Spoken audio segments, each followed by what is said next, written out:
have some great guests today. We've got Simon, we've got our vendors. I already saw Simon's list of questions and I was validating them. I was like, yep, I think I got half of these in the last 7 days. So it's going to be really good to make sure you guys tune your ears on for that. But without further ado, let's get started. Let me click on this. Just a reminder, guys, just like the movie theater, please take this time right now. Pull out your phones. We love that you're working, but we love to have it on vibrate. Okay, so make sure you guys turn down your phones there for us. This is your support team. We're here to help serve you. Reach out to any of us. If you're not sure who to go to, where, and why, just start with any of us, and we're happy to point you to the right direction, connection, or service within our offices to help support. So we're here to serve you. Let me minimize this because we're getting ready. Who's got a birthday here in August in the room? Anyone? Nasser. Nasser, why don't you stand up? Come on up here. Anyone else here in the room? Jeremy, yeah, come on up here, Jeremy. I love it. Anyone else in the room here? I'm trying to look. Okay, perfect. Nasser, Jeremy, you guys are going to represent all August birthdays. How does that feel? Okay, good, cool. So we're going to sing happy birthday to our August birthday babies. And of course, we have Nasser and Jeremy place holding for everyone. Okay, ready?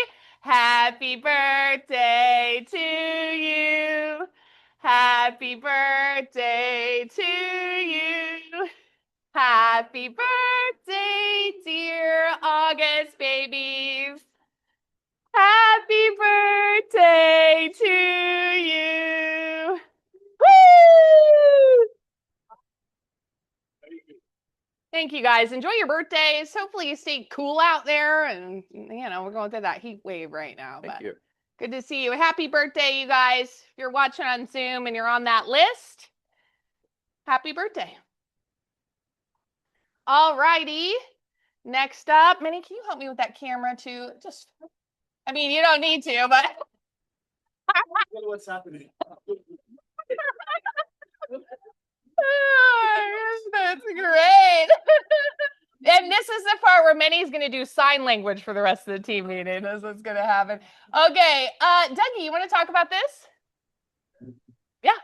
So we have a new company that does sign installations. So they offer a really good rate, $45. It's a flat fee installation where it's all over Los Angeles, Orange County, the Valley, all the way down to the south end of Orange County. So it's a really good rate. It's around $57 to $80. $57 to $65 for a standard installation, but this is a $45 flat fee. The other advantage is they have open house installations as well. So when you have an open house and you don't want to put your signs out and take them down, they actually offer that service as well. The price is going to depend on where it is, how many signs you have, so that you're going to have to call them and then they will give you a quote. So that's a really huge service. The other thing is they have a inventory control system. So if you have a sign in storage or maybe a couple, and let's say those get used for the listings you have, they will actually manufacture signs on the fly that day for another installation and install it the next day. So it's a really quick, easy way to get your signs out there with as little hassle as possible. So we're going to have them come in and also tell a little bit about their company, but we're rolling this out. And then on the next slide, we have, oops, sorry. We have their service areas. And so basically this is the service map. All the areas are on the left. So it's a huge area for $45. So if it's out of area, they will install, but it might be a little bit more. So if you have any questions, let me know. But we're really excited about this partnership. This is awesome. And the 45 is for 6 months. So usually that's the lifetime of your contract anyway as a listing. In most cases, like 180 days. So that's how many days these fees. And that's, by the way, that's install and also takedown. It's 45. Yeah, It's it is. if you guys are listing agents, it's a good price. You guys know how much it costs, right? This is a really good price. And I'm not sure about how to go about yet. I mean, you guys are the closest location to Sign HQ. When it comes to store your signs, but most likely what we're gonna do, feel free, whoever's right now, hearing us the meeting, bring your signs over, your for sale signs. So we're gonna have a pickup from the office. We're gonna figure it out.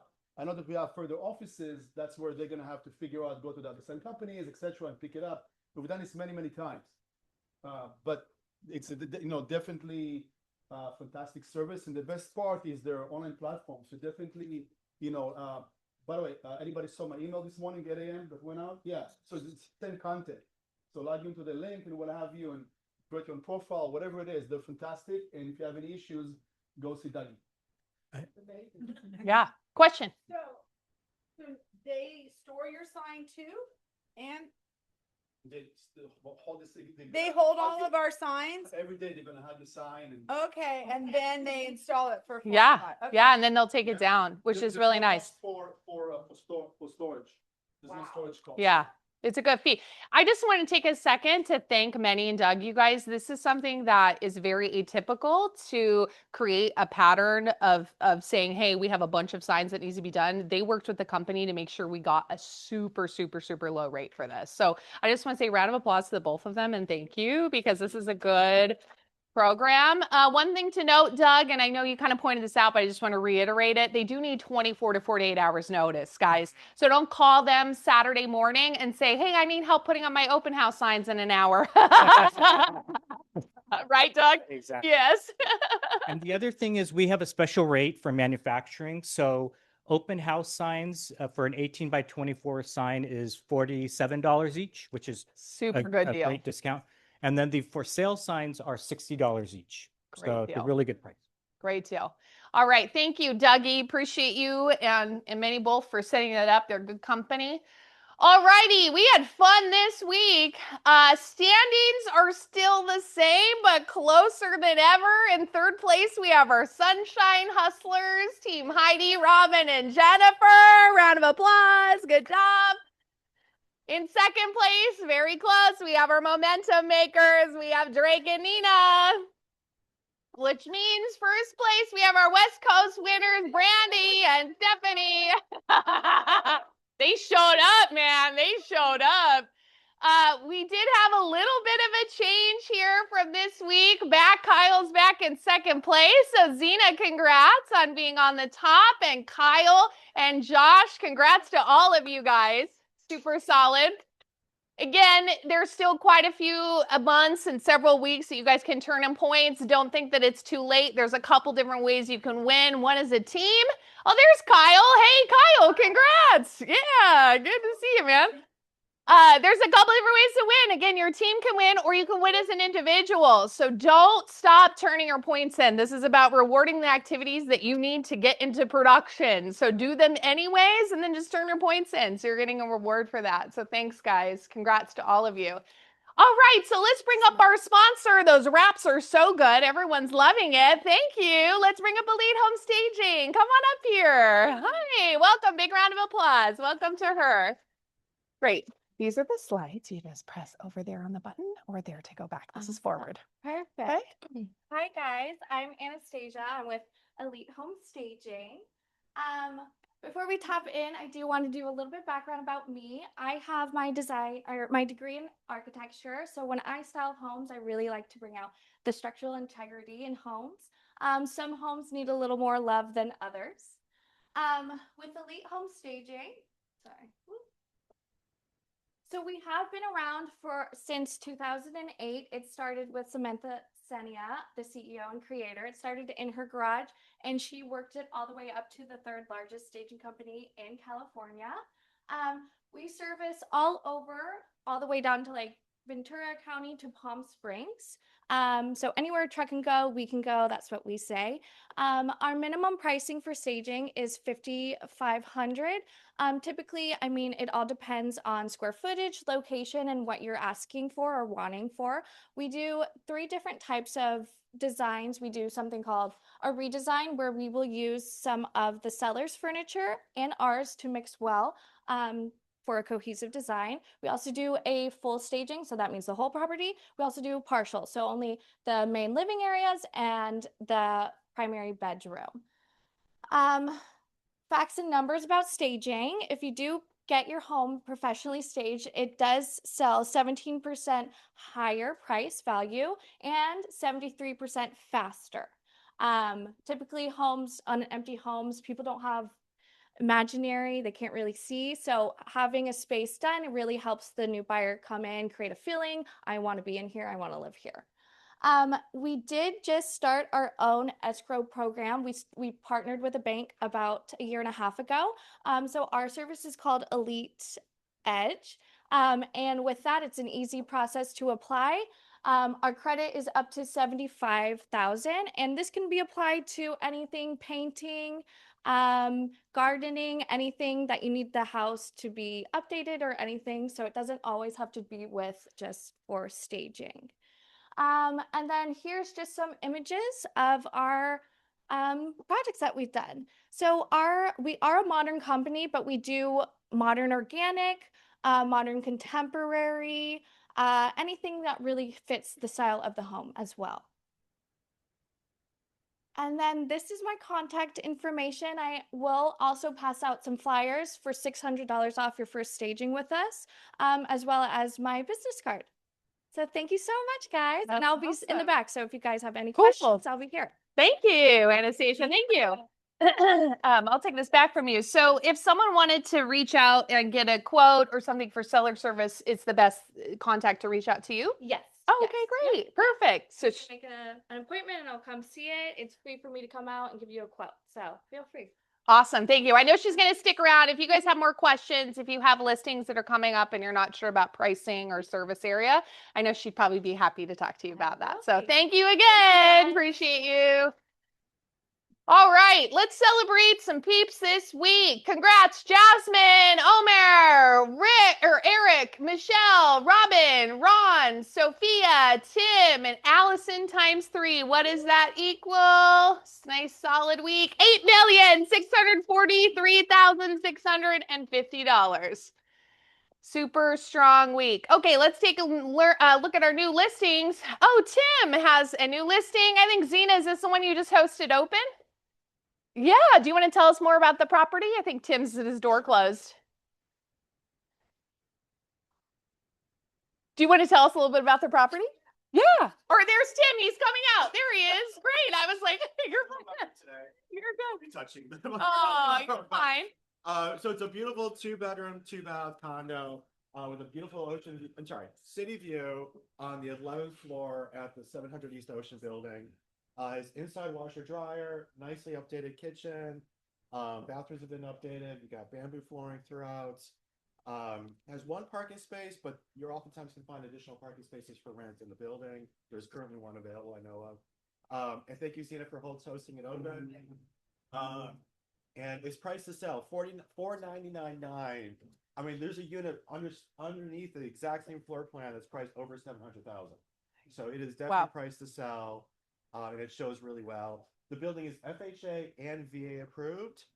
So yeah, if you like the show, just text or give me a call. Awesome. Congrats, Tim. Thank you.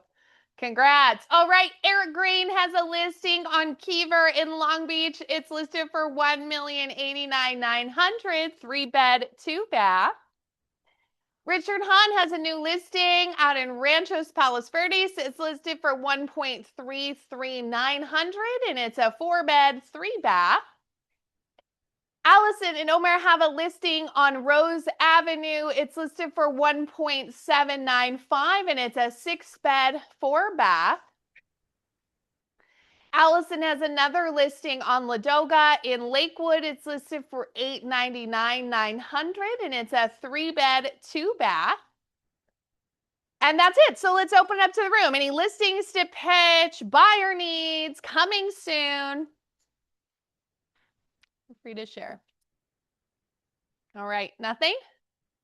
Okay, moving on. Let's bring up without further ado one of my favorites, you guys, Simon Casares. Come up here, broker of record. Thanks, Halley. Mr. Appreciate it. Simone. Awesome. Good afternoon. Thank you. How's everyone? Good. Beautiful. All right. So top questions I get asked a lot. I'm constantly receiving different conversations, different scenarios, different situations as part of your process, right? When you're in a real estate transaction. So the common ones that I receive, I picked 5 of the most common things that I've been receiving. So let's start off with the first one. I submitted the offer. The listing agent won't return my calls. I've texted, I've emailed, I get nothing. Okay, so you represent the buyer. You submitted an offer, you looked at it in the MLS, you may have seen it, or your clients went on an open house and saw it, fell in love with the property, and now you submit an offer. All of the information, listing agent's contact, and you've done everything. And your buyers are in pins and needles, is like calling you every 15 minutes. What's going on? Do we have an update? What do we do in that type of situation where it's completely radio silence? And let me throw another scenario into this. What if the listing is fairly new? Okay, just came on the market on Friday. Open house was done on Saturday and Sunday. How would you handle that approach? Good question. Anyone? What would you do, Heidi? Yeah, I was gonna say, what would you do? What would you do? I would definitely wait until Monday, because I think that's appropriate. Okay. Understanding that they have an open house, they're probably inundated with calls and other offers. And I would always approach it as, I know you're busy, I understand. You probably have a lot of offers or a lot of people calling, but I would definitely follow up on Monday and then again on Tuesday. And if I don't hear anything by Wednesday, I don't have a problem calling the brokerage. Good. Okay. Yeah. Anyone else? Thank you. I'm just curious. Curious George. Thank you. Yeah. Well, first off, take your emotions out of the equation. Okay. First thing, yes, you may submit an offer. You did a follow-up, a courtesy email. Here's all of the information. We're grateful. We submitted the offer and nothing, right? We don't know what's going on, right? They might be getting inundated with all kinds of calls, texts, and emails. Heck, you might be in a multiple offer situation as well, right? So take your emotions out of the equation for now, right? And just stay consistent. The best thing is, relay the information to the buyers. Just let them know, hey, I have not received anything just yet from the listing agent, but I'm still consistently checking in. And do that on a frequent basis, right? If you don't hear anything that day, but you submitted the offer, great. Wait till the next day. Hey, just doing a courtesy follow-up, just kind of see where we're at. We're eager, we're very excited. Keep it positive, right? Keep it positive. And if you still don't hear anything, and now it's the second day, now you're going into the third day as an example. Now you're on Monday. Should you do a follow-up again? How many say yes? Yeah, absolutely. How many say no? Okay. The answer is stay consistent, right? Because again, we don't know. What if the listing agent got hurt? It's at the hospital, right? Maybe he had to leave out of the country. Who knows? Maybe he lost or she lost her phone. There's so many things that can happen, right? Wait, analyze the situation, but still stay connected with your buyers. I still have not received anything yet from the listing agent, but I'm continuously reaching out, right? And then finally, if you still don't get any response, what would be the appropriate next steps, right? Reach out to us. We can maybe go in a different direction and an angle. Also, we can call the office and do a welfare check. Hey, we submitted an offer over the weekend. We haven't received anything from the listing agent just yet. We're just wondering if the agent is okay. Oh, thank you very much. I really appreciate it. Let me follow up with the agent, right? And maybe that'll trigger something. It's like, yeah, this weekend has been slammed with all kinds of people. I had over 80 people on the open house on Saturday and 100 people on Sunday, right? So now I'm just kind of dissecting everything that came in, and we'll respond accordingly, right? And that might happen too, right? But stay connected with your clients, right? Because at least you're doing your part in your due diligence on this, right? You're communicating with your buyers, and sometimes we have no control over it, right? Mm-hmm. Most agents are very efficient, right? Because we're here to provide an offer so we can open escrow, right? But in essence, there might be some situations that occur, and that happens quite often. Okay? Yes. To add to that, make sure you do all forms of communication, call, text, and email, right? Some folks not great with calls, but they're going to respond to your text right away, right? And the text with please confirm receipt. That's it. Please confirm receipt. So that way they can like it, heart it, whatever. Secondly, I love your idea about doing a welfare check, and you could do the same thing via text on day 2. Right. Hey, so-and-so agent, now I'm just worried and concerned and hope that you're okay. Please text me back and let me know you're okay. Even if you've never met him before, I think that's a common thing that might elicit a response, right? And I think that's a good strategy. We've heard people be frustrated because people aren't picking up their phones, and they say, did you send him a text? They said, no. They send a text and get a response right away, right? Yeah. Also, then you can show your buyer physical proof that, hey, I've been calling, texting, and emailing. Here, you know what I mean? Here we go. So that way it's not just, hey, calling. Yeah. Good point. Love that. So this exact scenario just happened this weekend. Agent calls, says, hey, I haven't received anything from the listing agent. I'm a little upset about the situation. How is it that agents are not following up? So when I received that, I says, okay, let's explore different options here, but maybe it's a fairly new listing, right? So I immediately went into Zillow, and I saw that Zillow had like about 800 views, okay? And there was like maybe 125 saved. So that's a big indicator for me that they're super busy, okay? So there's a lot of interest. So then that's the conversation I was having with the agent. Well, based on what I'm seeing here, and then we went through it, and I says, go into your Zillow and just pull up this address and see, oh yeah, I see that they have a lot of interest and views on this, right? So that might be a big indicator. It's a fairly brand new listing, right? Surprisingly, yesterday, Monday, she received a counteroffer, okay, out of the blue. No call, no email, no text. A counteroffer came in, and she was like, Simon, I got a counteroffer. I bet she was excited. So she was super excited about it. And it was a multiple counteroffer, okay? Like I said, look at Zillow. Sometimes it'll tell you the story, right? I says, well, congratulations. That's a good thing. Send it to me so I can take a look at it. I looked at it, very clean. The only biggest one is highest and best. I says, okay, talk to your client and see how much are they willing to go up.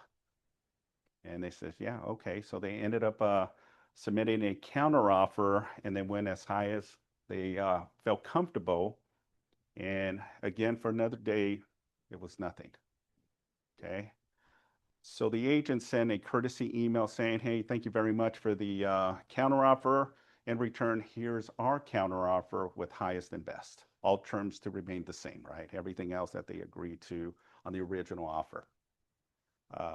No email response, no text, no call. Today, she receives a call from the listing agent. And it's like, oh my God, our offer got accepted. Yeah. That's a good story. Yeah. Offer got accepted, and it was out of the blue. She's been trying since this weekend, trying to connect with this agent. And all of a sudden, Yeah. agent calls her directly and says, your offer is considered and accepted. We're going to be sending you the singular seller counteroffer to wrap it up. Again, it happens. right? So keep that in mind when you're dealing with your own situations, right? The agent might have been super busy. We do not know, right? But in essence, also document everything, right? Because you also want to provide that information to your clients so that you are doing what you need to do to push this and get a response.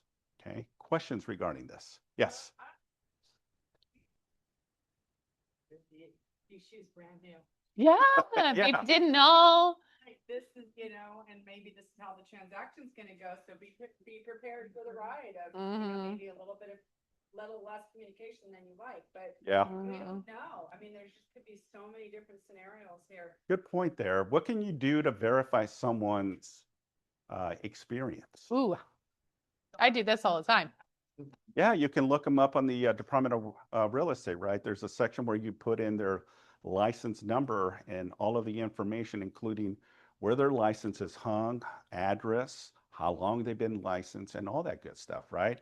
And that's a good indicator that this individual might be a new agent. They just got licensed last month, right? So he is barely going through the trenches of understanding the elements of a process. When it comes to that, doesn't know because they've never been in that or have not experienced that as well. But good point.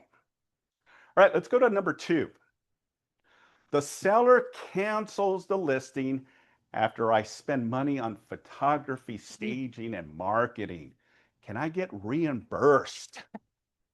Again, all of these statements are true situations that come into the office. And this could be $5,000 or more. We've gotten Yeah. these calls before where it's, staging is expensive, photos expensive, right? Yeah. Can you get the money back? Yeah. So what do you think on this question here? Brandy. Yes, Brandy.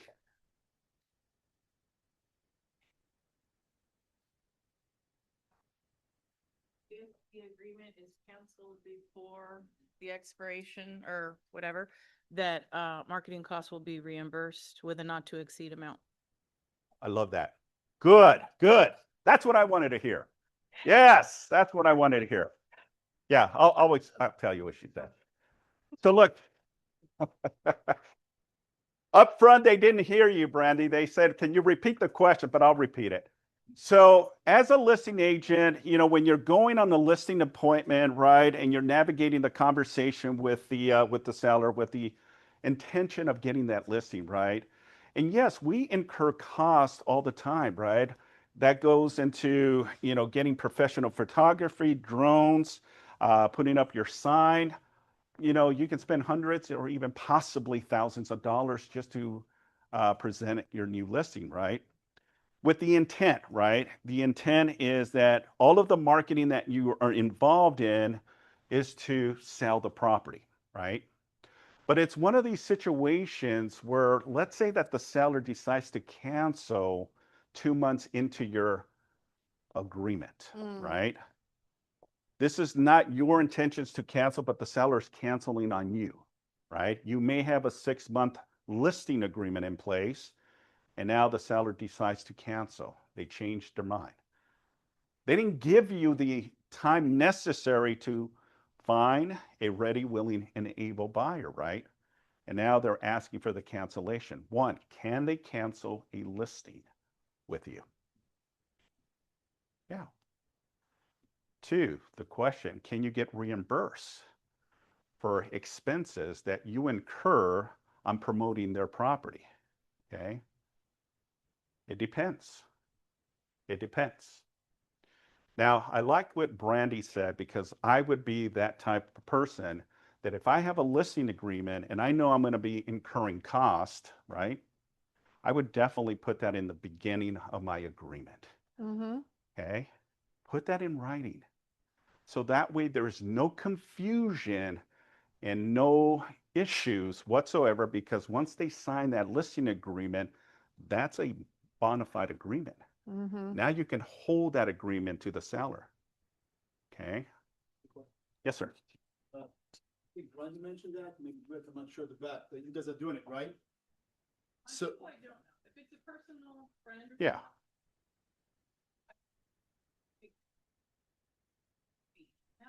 Write it off on my taxes anyway. But if it's somebody I don't know or it's a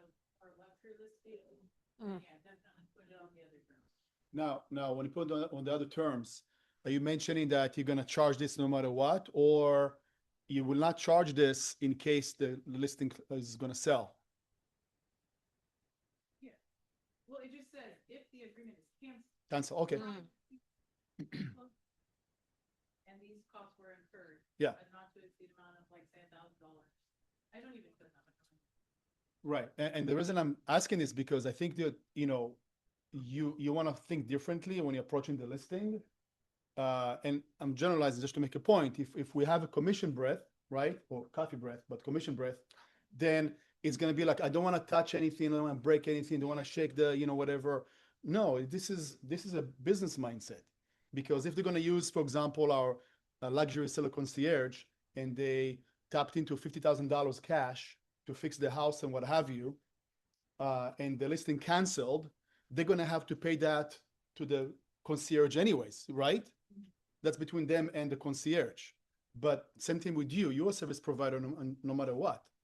And you have the mindset of, I'm working for free, or no, my time is valuable. So I might be paid less if something's gonna happen, but I'm still gonna be paid. So you have to think like that. That's gonna elevate you right away. And just to be honest with you, it's way more attractive to work with someone who knows exactly what the value proposition is versus someone that I know I can smell from a mile away that I can take advantage of. Yeah, Make sense? yeah, absolutely. That was good, Manny. Thank you, Benny. Yeah, absolutely. It's the intent, right, at the end of the day. The goal is obviously you're going to have a successful closing. There's not going to be issues, but there's certain circumstances, situations that do occur where the seller changes their mind, right? Or they get sick. Yeah. Things happen. Yeah. If a family member passes, sudden job move, right? That they have to relocate. Sometimes not done maliciously, even. Yeah. The beautiful thing is on the cancellation of listing, there's language in there that does allow the agent to get reimbursed for marketing expenses. Okay, so there's language in there that allows, and I've been in many, many situations where, part of the agreement is that, we'll cancel the listing because we have ownership of the listing. And if you have a 6-month listing and they're now two months in, want to cancel, we'll cancel it, but under these stipulations, right? And it has to be reasonable too. Just because you're upset that you're getting the listing canceled doesn't give you permission to say, well, I want $10,000, right? It has to be reasonable marketing expenses, okay? And it's on a base by base situation, right? Sometimes I say it's not even worth it. Let it go. Mm-hmm. Let it go, okay? You'll find new opportunities elsewhere, okay? Any other questions? All right, let's continue. Number 3. The buyer hasn't released contingencies and won't respond. What should I do? Okay, you're the listing agent. Okay, you're the listing agent. And 17 days, we'll leave it at the default 17 days. They need to release the final contingency, which is typically the loan contingency, is the one that they try to protect, right? They don't want to release the loan contingency. And you call the agent, you email the agent, you text the agent, hey, we're waiting for the contingency removal. Radio silence. What can you do? What should you do? Anyone? Okay, I heard someone say notice to perform. Okay. What else? Jeremy? Okay. Okay. Yeah. Maybe the buyer needs that extension of time to release that contingency, but if they're not in communications, in this particular situation, radio silence from the buyer, they're not calling you or responding to you, that is already a red flag to me, right? What's going on? Again, going back to my original situation, take your emotions out of the equation, right? Stay composed, stay calm. There may be situations that happen, an emergency, something, right? Bend a little bit, but also stay firm in your position as well, right? Because you don't want to prolong this with the intent that this buyer really is not approved to get the loan, right? And now we're going a week or 2 weeks, and now they decide to cancel, and you just wasted an additional 2 weeks on this. Hallie, you had a question? Yeah, I was going to say, one of the questions that when people ask me this, I ask them, the first thing is what does your seller ultimately want to do? Are you guys wanting to put it back on the market, or do you want to hold this together? I think it's really crucial to know what that thought process is before you respond. A lot of agents now will give notice to perform on the same day contingencies are due, just so they can turn around and get it back on escrow, or, accept the buyer, the backup agreement that they might have, right? Now, if this is your only offer and you're trying to keep it together, that's where you have to come through it with a mindset of like, how can we make this work, and be more proactive about reaching out, being, again, reaching out to their broker, doing the same thing we talked about earlier. Oh my gosh, we haven't heard from the agent or the buyer. Are they okay? Now we're worried and concerned about their well-being. But remember, when they don't release those contingencies, even up until the end, they still have the right to cancel. So if we're letting that as listing agents be in limbo, we're putting our seller at risk for a cancellation on a 30-day escrow on day 29, right? You're leaving a risk open for them to cancel in there. So yeah, just want to make that point. Yes. I used to react to this kind of stuff, get mad, Yeah. I want to threaten. I wouldn't do it. Sometimes I would. Well, I have, notice to perform. Yeah, that's my first thought, but today I calmly respond, and with like, I understand there might be something going on. Do you need an extension? Like, putting that in the text, putting that in the email, putting that in the voicemail, because this is really talking about they won't respond. So because I know as an agent on that side, when your buyer isn't ready to do something, you're afraid to tell the other agent, right? And so even though I'm not afraid, I can feel the feeling still. And so I'm going to take my feelings out of it and try to be understanding and say, hey, do you need more time? What's going on? And then, what am I going to do if I don't hear back? We have to go to their broker. I think that, because we don't know what's going on. When you haven't gotten a response, it could be, I actually had that happen where the agent had COVID and they were in the hospital and we didn't know it. And he wasn't responding. And we were like, what the heck? And we went to the broker, and sure enough, found out he was in the hospital. Mm-hmm. So you don't know what's going on. And so you just have to kind of say how many days. To your point, how many days, Mr. Seller, are you willing to wait? And then I will go to the brokerage and find out what's going on, because it could be a welfare check. Because once you give them a notice to perform, what is your seller empowered to do? Cancel it and put it back on the market. So if you're trying to keep the escrow together, that's the last thing you want to do, is send that. I mean, you could send it over, see if they do anything, but that just makes your seller have the right to cancel the escrow. And then you're going to start all over again. And maybe it's just, again, maybe they're ill, maybe they lost their phone. I mean, I think we make a lot of excuses for each other, to be honest with you. But you'll get a sense of the agent from the very beginning, right? How they present the offer, how they can stay in dialogue with you, how they communicate throughout the process. If then down the line on the 17-day or whatever time frame, right, that's where it's radio silence, then you can most likely something else is happening. Yeah. Okay. But if you have a proven track record of consistent issues, then this is kind of already an answer that you already knew from the very beginning, right? So part of the initial process is also interviewing the buyer's agent, right? Even though the offer may look nice, hits all of the seller's wishes, right? Price, terms, and conditions. But what if you have a very difficult agent involved, right? That makes it very difficult and puts a lot of strain and stress. And I've dealt with so many very bad agents, nasty agents. And it's like there's no need for this type of behavior. But they get so emotionally entangled in the chaos that they just blow up. And it's pretty sad, And it's really disappointing in our industry to be dealing with situations like that, but we don't know what this individual is going through. Yeah. So we just have to just take 2 steps back, take a deep breath, and just work what you have, and then bring us into the picture. Okay. I have a different way and a dynamic in how I see things. Maybe they see your number consistently because you've been calling them 100 times, and they're like, okay, I'm enough with this agent. I'm gonna avoid But it. then you bring me, and then I call from a different number, and they may pick up, and that happens quite often, where they've been trying, and I call, the answer, hello, and they're calm and collect, right?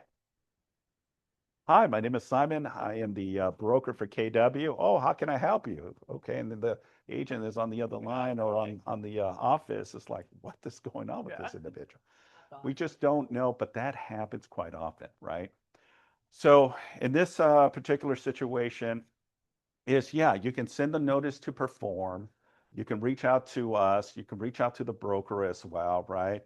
But give the benefit of the doubt before you do, because once you send that notice to perform, that's it's like playing poker, right? You can't take it back and then allow this agent to say, well, they're going to send all kinds of notice to perform, but I know they're not serious. They're going to give us all the time necessary, right? And when you really truly need a cancel because you do have someone that's really truly, you might be in the limbo with this circumstances that you just don't want to be. So if you're going to nip it immediately. But before that, make sure you're in communications and document everything and obviously letting your seller know where you're at, right? I've been communicating, but I have not received anything from the buyer's agent. Yes, Brandy.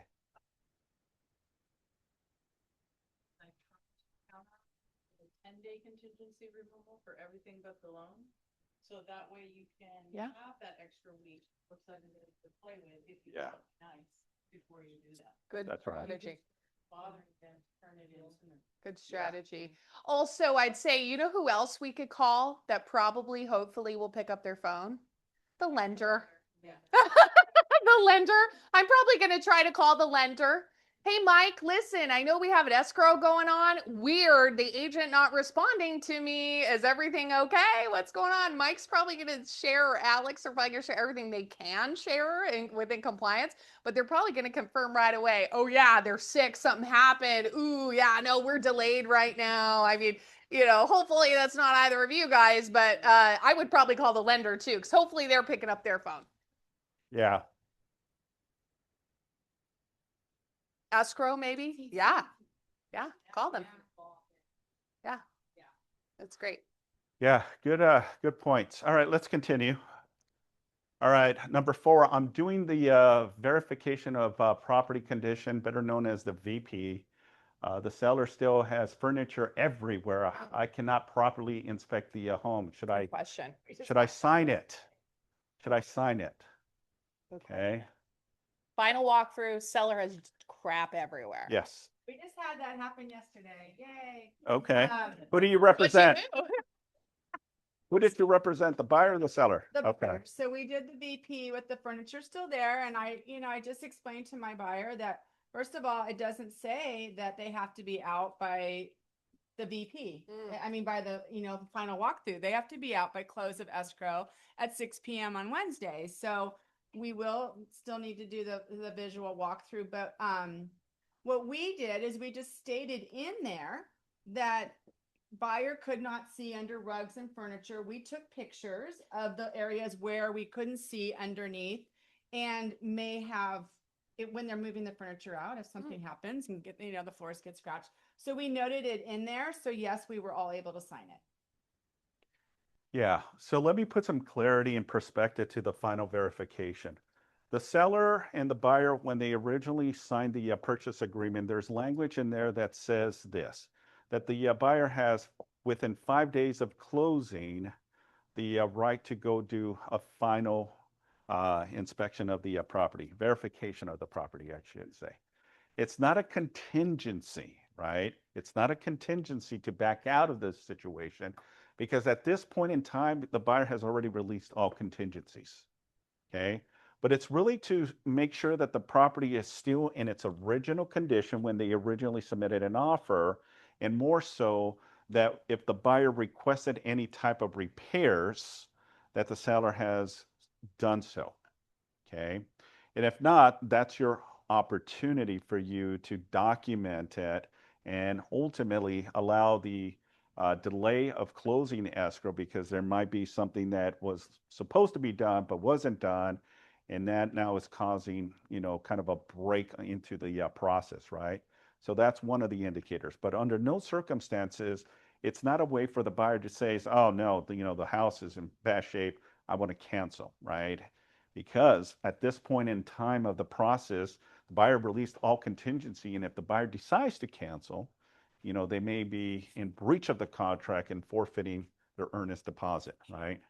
So the best approach when it comes to this situation, because it's like, yeah, the seller's still entitled to be in the property till the agreed upon, right? So if the agreed upon was on the 25th of August, then they have every ability to remove everything. And if there is issues, let's say that after all of the furniture and everything is completely out, and now we see some issues, if you want to document it and reference this and says, hey, you know, after they move that big furniture, we notice mold or whatever the case may be, right? Then you'll send a courtesy email to the listing agent, bring us into the table too, so we're kind of in the same position. And then I would say, reach out and see if the seller knew about this and how we can cure this, right? That's going to be your best approach. Yeah, totally. That happens. A rug gets moved. Oops, found out the family pet's been peeing there for the last 10 years and there's a giant spot on the floor, right? Like it happens. It happens. Yeah. I just want to say that I call Simon on everything. Yeah. I talked to him yesterday before we went to the, because our buyer was like, but we need that furniture moved. I'm like, no. And I explained to them why, but I still wanted to make sure that I was saying the right stuff, that I was on the right, road with my verbiage. And so I think I've called Simon on every single transaction that we've ever had with Keller Williams, because it just doesn't hurt. It is good to feel. Yeah. It's always some little, and you're like, oh, I'm going to call Simon. We'd rather have you guys double check before than after, right? We like, hey, I'm getting ready to do this. Is this okay? Versus I did this and now it's coming back to bite me in the tush. Yeah, exactly. We prefer to not have this. Yeah. And they've stated that they need 5 more days before they move out. That's a good point. Good question. So let's play that scenario, right? Let's say that the seller has the SIP, right? The seller in possession. It's a 30-day escrow, but the seller is requesting an additional 5 more days to stay in possession of the property, right? I get this quite often is, do we do the final verification after we close and now they're in possession of the property, the seller is what I'm saying, and then we do the final verification, okay? Or is it you do it before it actually closes? The answer is you do the final verification before it records, not after it closes and now the seller, well, wait a minute, the seller is still in possession. Shouldn't we do it after? No. The way the agreement stipulates is you do that before recording, okay? And then whatever other circumstances may happen after they vacate, then again, you address it with the listing agent saying, hey, we found this situation now that the sellers have vacated the property. Yeah. Okay, we have one more, right? Yeah, one more. Perfect. Okay, last one, seller has solar. Seller refuses to pay it off and wants the buyer to assume it. What should we do? Okay. So solar panels is a common issue that we're seeing consistently right now. So how do you navigate this, right? Well, one, you got to be proactive. When you're on a listing appointment, are you identifying or is the seller letting you know that the property has solar panels? What should you be asking? One, does the property have solar panels? Two, who is the company? Three, are you planning or are they paid off, right? No, they're not paid off. We don't want to take responsibility. We like to transfer that over to the buyer to pay off, right? Now, does the buyer have to assume the responsibility for the seller? How many say yes? How many say no? How many don't know? No, the buyer doesn't have to assume that as part of the agreement, right? Now, it may be an ask from the seller saying, hey, we still got a $25,000 balance on the solar panels. I'm asking the buyer to take over the responsibility and the balance, right? The buyer can decide yes or no to it. And if they say no, then we don't have an agreement. Therefore, then that may cancel the transaction because we're not seeing eye to eye. So the assumption here on the seller is, do they have to now find another buyer or ultimately pay them off, right? But you want to start that in the very beginning, especially with solar panels. There's a lot of issues going on, a lot of transfers of solar companies, they either get sold, they get bought off, or they just leave the industry. And now we're trying to figure out how do we do the transfer of all that, right? So make sure that you're talking to your sellers, asking for all of the documentation, and make sure that they're also following up, that their intention is now to sell the property. What's the procedure and the follow-up when we're doing a transfer, right? Even if they're going to pay for the solar panels off at the sale of the property, you still need to transfer it to the new buyer, right? So you want to make sure you're on top of all of that. And the new buyer might not qualify. Yeah, That's happened before. They get into escrow, they fill out the applications. I'm sure Mike and Alex have seen this, that it's like buyer goes to fill it out. Oops, they don't qualify. They don't make enough. They can't pay it off. That's right. Yeah, that might be the other So situation. that sometimes happens. Yeah. Question? Basically, we need to be ahead of it before you even make an offer as a buyer. Yep. Like, you need to make sure that they're, asking the listing agent, is there solar, is it paid for? Because that needs to be written into the contract, but even afterwards, it can still happen. If they do agree that the buyer's gonna take it over, they may not qualify. Obviously, we know, like, each company has its own ins and outs of what they qualify somebody to be able to have the equipment. I know a lot of the back and forth that goes into that is just strictly how much is still owed left on the equipment versus what they're making. But think about it. If they're assuming, you guys, mortgage lenders might know, Mike and Alex, and then Mike will get to you in just a second, approximately how much is a solar payment if you're like paying it off monthly? Like, just give me a range. $500, $1,000, $10,000, give me a range. Completely. Could be $100, could be several. Cool. Okay, so it sounds like it's under 1,000, but let's just say that. Now your buyer has an extra, let's say $500 a month payment. That might disqualify them from being able to buy a property, right? Yeah, Mike? It's not typically that you don't qualify for the solar. It's typically that if you have an additional payment from solar, that may prevent you from continuing to qualify for the original loan on that property. So it's more likely that you get turned down for the loan with the addition of solar. Yes. Thank you. And that goes not just to solar panels, but it can be other stuff that you're leasing too as well. Water softeners, surveillance, or alarm systems as well. So be proactive, be engaged, ask a lot of questions, and get the situation taken care of in the beginning, then towards the end. Mike and Alex love homes that have solar on them, by the way. They love it. They actually tell me it's one of their top things. I think that's all I have. Thank you, Simon. Thank you. Man, I second those questions. I get those ones all the time. Thank you, Simon. Those ones are really good. If you guys have more questions, please reach out to Simon, myself, Manny. If I can't answer them, I'm always going to send you to Simon, or we're going to double check the answer. But again, we're here to help you. Alex, speaking of Alex. We do answer those phone calls on the. They do. Yes. I have to say, both Alex and Mike are exceptionally good, above the industry standard, about answering your guys' phones. I'm dead serious. There are lenders we call for days and no one answers their phone. So I just want to give you guys both a shout out. So thank you for doing that. Thank you. Yeah, thank you for that. I mean, how the transactions stay together, right? You think? So we get that. We get that. I know, being in the office, right? Not a lot of lenders actually sit in a real estate office, so they don't necessarily get that as much as we do. So we know what you guys put up with. Rates aren't as sexy as they've been over the last 6 months, right? We're a little bit higher, but they've started to go down over the last couple of days. There seems like there may be another agreement getting put in place out in the Middle East. Scott Bessent came out and talked this morning and said that they're working through some stuff and that we might get a new opening of that strait. So we have seen rates come back down a little bit compared to later last week and earlier this week. But again, still everyone that I've continued to talk to, they think that their rate is going to be somewhere between 6.25 and 6.75. This is where these buyers' heads are at before they're even having that conversation with me.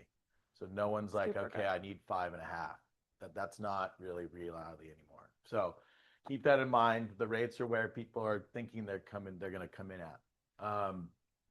Another call that I get a lot that I've gotten, I continue to get is your buyer has a house, wants to buy the new house before they sell their house, right? This is kind of like a bridge situation that a lot of you in your head think, okay, I'm going to do a bridge loan. They don't really get done very often. Bridge loans are very expensive.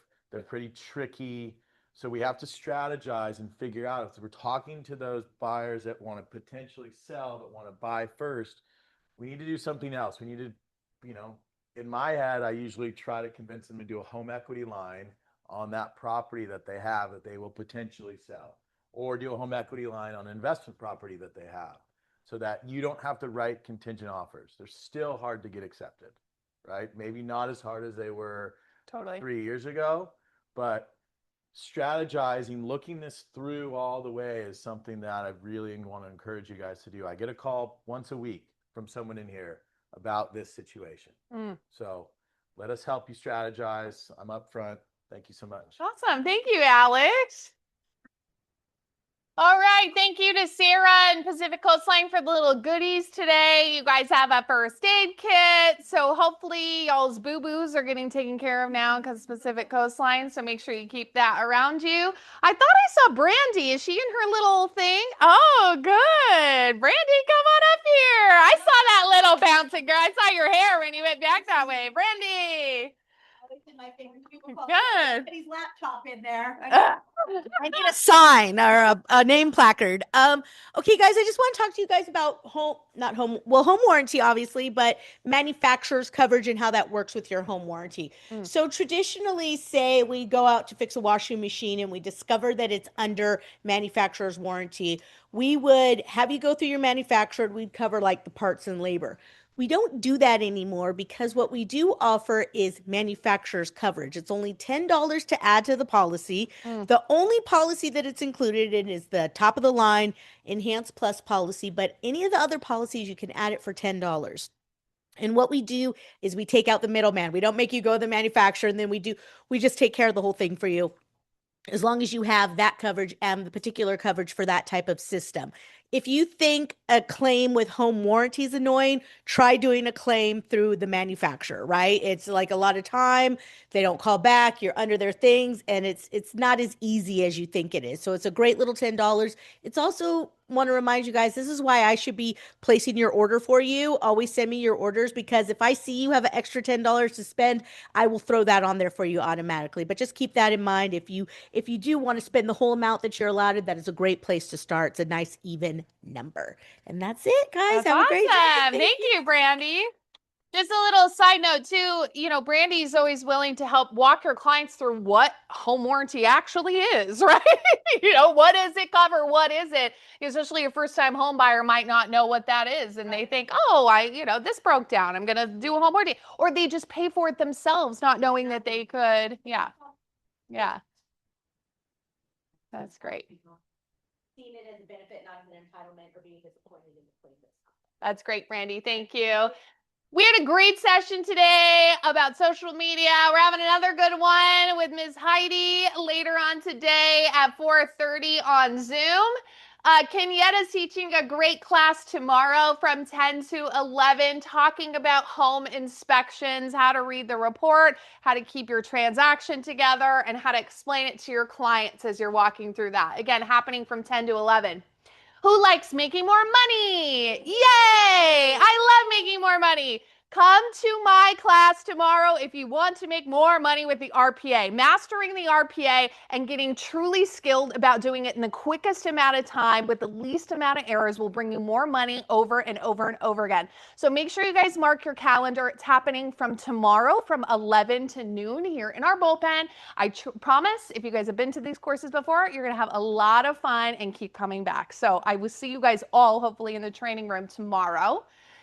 Simon's going through writing offers that actually gets accepted. So perfect. This is RPA week, man. We're going to learn how to fill it out without any mistakes, and then Simon's going to teach you how to make sure it's competitive and get accepted, right? So that's happening at 10:30. Again, thanks, Simon. Every week, you guys mark that on your calendar for our broker classes that are coming up.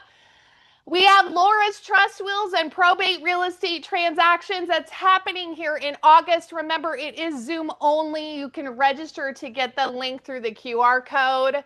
Guess what's starting next week? Bold. Yes, we are. Woo! We have a lot more faces that have gotten added, so we're really excited. If you guys registered for First Step to Bold, we have a lot of registrants, which means you're showing up next Thursday for the session. I want to give you guys a couple little tips and advice, okay? First thing, get there early. Simon, do we have unlimited parking spots in the South Bay office? No. No. We have a lot of parking, but let me tell you, it will be filled. Get there early. We're going to have a lot of people in that room, you guys. We have almost 80 plus registrants through the whole region. So make sure you show up early next Thursday. Be prepared to learn. Bring a notepad or pen or use your phone. Simon. So we definitely have enough parking, but if you come early, you're going to get the VIP parking. Thank you. Thank you. The VIP. Simon's going to valet everybody's car after 9 o'clock. There we go. It is going to be so much fun and energy. Brandy.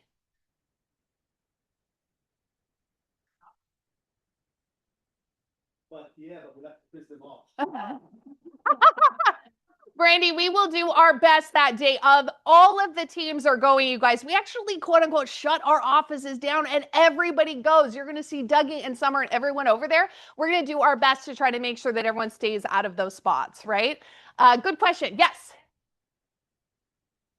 Regina's going to carpool, maybe Drake. So if you guys want to carpool, I think we have 1 or 2 more seats. Love it. Again, it's going to be a ton of fun. Be prepared to learn. Be ready to lead generate. We're going to have good stuff in the room.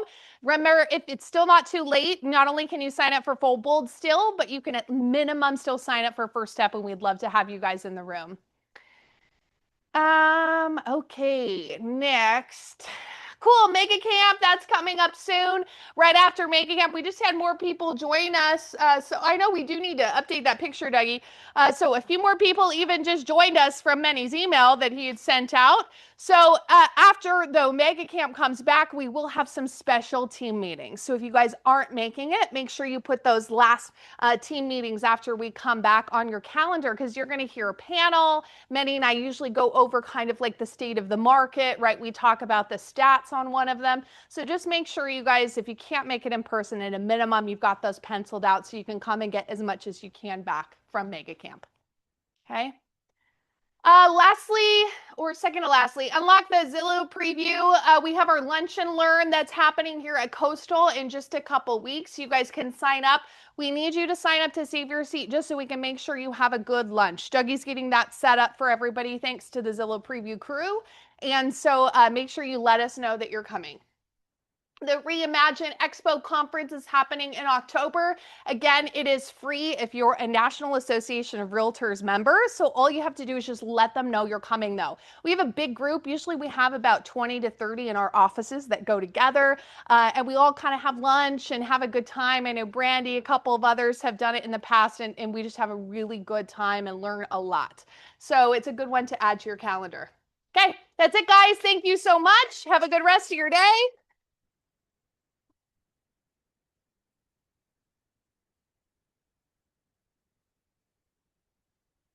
Yeah,